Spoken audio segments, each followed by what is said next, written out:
السلام علیکم جی، مجھے امید ہے آپ سب ٹھیک ہیں، خیریت سے ہیں، خوش ہیں، اپنی زندگیوں میں کامیابیوں کی طرف گامزن ہیں۔ اللہ آپ سب کو بہت ترقیاں، بہت خوشیاں، نعمتیں، رحمتیں عافیت کے ساتھ عطا کرے۔ میرے لیسنز جو تھوڑے سے ڈیلے ہو جاتے ہیں اس کے لیے معذرت چاہتی ہوں، تھوڑا مصروفیت اور تھوڑے ہیلتھ ایشوز کی وجہ سے ایسا ہو جاتا ہے، but I will try my best کہ لیسنز جو ہیں وہ ٹائم پہ میں اپلوڈ کر سکوں ان کی ویڈیوز، ٹھیک ہے۔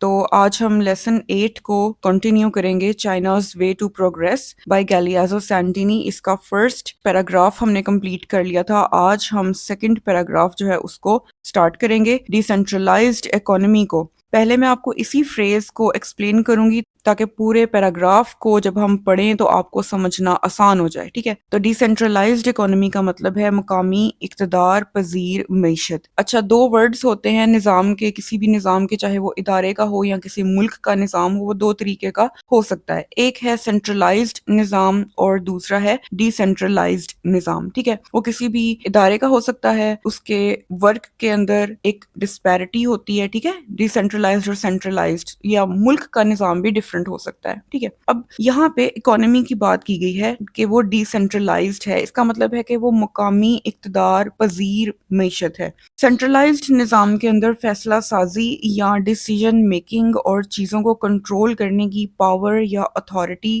یعنی جو اختیارات ہوتے ہیں وہ ایک انسان کے پاس ہوتے ہیں، ٹھیک ہے۔ اور اسی طرح اگر گروہوں کی، گروپس کی بات کریں تو مثال کے طور پر اگر 100 گروپس ہیں تو سینٹرلائزڈ نظام میں کوئی ایک گروپ باقی 99 گروپس کو کنٹرول کر رہا ہوگا، ٹھیک ہے، ایک لیڈر کی طرح۔ لیکن ڈی سینٹرلائزڈ نظام میں تمام فیصلے کرنے کی جو طاقت ہے، جو اختیار ہے، اور چیزوں کو کنٹرول کرنے کا جو اختیار ہے، اتھارٹی ہے، وہ کسی ایک انسان یا کسی ایک گروہ کے پاس نہیں ہوتی، بلکہ کئی گروہوں یا کئی لوگوں کے اندر بٹی بھی ہوتی ہے، صوبوں کے، رقبوں کے یا اداروں کے لحاظ سے۔ اب اگر ہم اس چیپٹر کی اس دوسری ہیڈنگ کی بات کریں تو یہ چائنا کی معیشت کے بارے میں ہے، جو کہ بڑی منفرد ہے اس لحاظ سے کہ یہ سینٹرلائزڈ بھی ہے اور ڈی سینٹرلائزڈ بھی ہے۔ کس طرح کہ چائنا کے جتنے بھی صوبے ہیں، چاہے وہ 23 ہیں یا 26 ہیں، اس چیپٹر میں 26 کی بات کی گئی ہے، لیکن اگر آپ گوگل کریں تو یو ول فائنڈ کہ 23 مینشن ہوں گے صوبے چائنا کے، ٹھیک ہے۔ تو جتنے بھی صوبے ہیں ان سب کے اپنے اپنے معاشی نظام ہیں، یعنی معیشت میں ڈی سینٹرلائزیشن ہے۔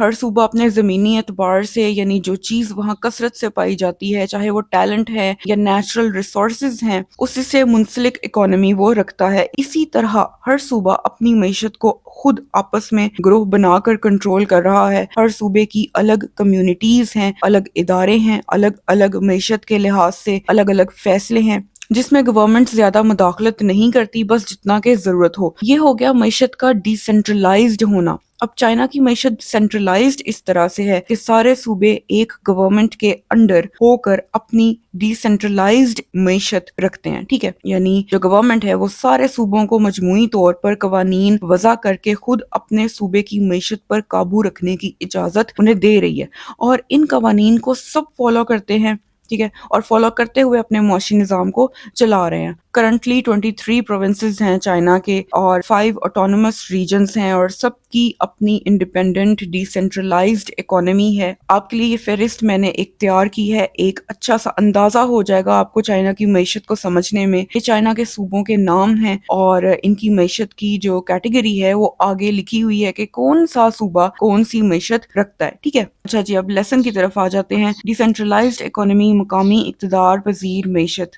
دا جائگینٹک، ایک بہت بڑے چینی سوشل ایکسپیریمنٹ، سماجی تجربے نے ڈز ناٹ نہیں کیا اونلی محض کنسرن، پریشان، فکر مند ایشیا کو، ہاؤ ایور البتہ، بٹ لیکن، دا ویسٹ ٹو، مغرب کو بھی، وچ ہیز آلویز، جس نے ہمیشہ سے ہے، کلیمڈ، دعویٰ کیا، ٹو ہیو فاؤنڈ، حاصل ہونے کا، پانے کا، دا فائنل آنسر، ختمی جواب کو، ٹو دا پرابلم، مسئلے کی، آف مین اینڈ سویلائزیشن، انسان اور تہذیب کے۔ ایک بہت بڑے چینی سماجی تجربے نے محض ایشیا کو فکر مند نہیں کیا، البتہ مغرب کو بھی، جس نے ہمیشہ سے انسان اور تہذیب کے مسئلے کا حتمی جواب حاصل ہونے کا دعویٰ کیا ہے۔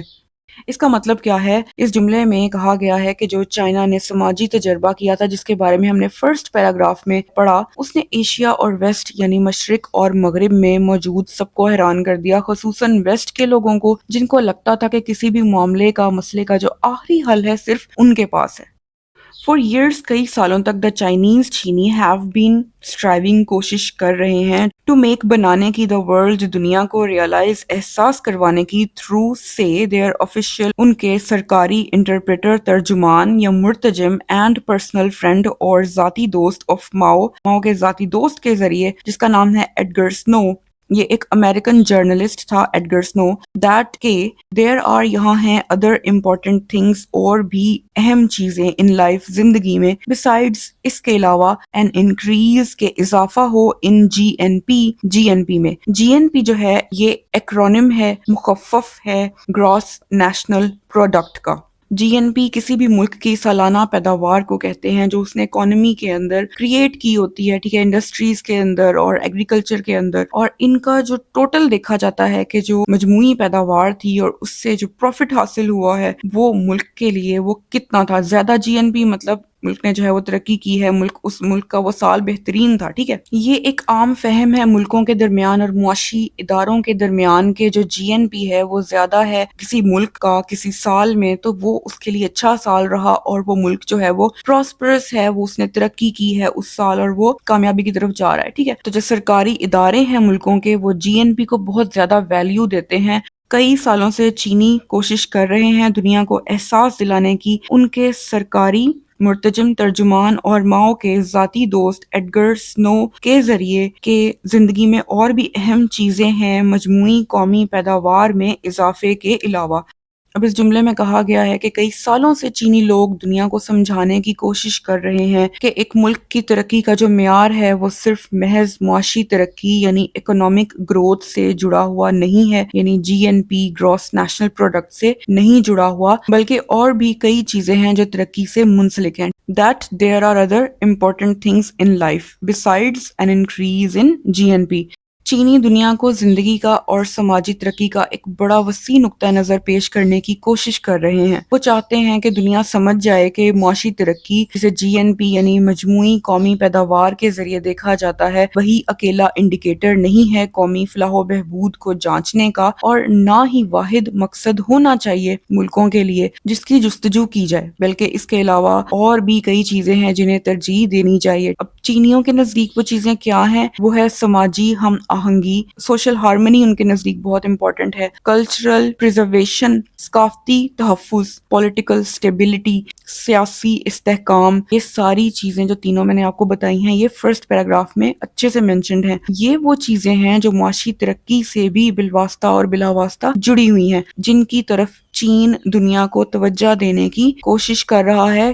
اب ایڈگر سنو جس کا یہاں پہ ذکر کیا گیا ہے وہ امریکن جرنلسٹ تھا، ایک صحافی تھا، ایک رائٹر، ایک مصنف بھی تھا اور ماؤ زیڈونگ کا دوست بھی تھا، کیونکہ اس نے ماؤ زیڈونگ کے ڈھیر سارے انٹرویوز کیے تھے اکانومی اور سوسائٹی کے اوپر. جو بھی چینیوں کی تھنکنگ تھی پالیٹکس، اکانومی اور کلچر کو لے کر، ایڈگر سنو نے اسے دنیا کے سامنے اپنی کتابوں اور اپنے آرٹیکلز کے ذریعے پیش کیا. ایڈگر سنو بھی چینیوں کی اس تھنکنگ کو سپورٹ کرتا تھا کہ محض زیادہ جی این پی کسی ملک کی خوشحالی اور ترقی کو ظاہر نہیں کر سکتا، اور بھی کئی چیزیں ملک کی ترقی میں شامل ہوتی ہیں.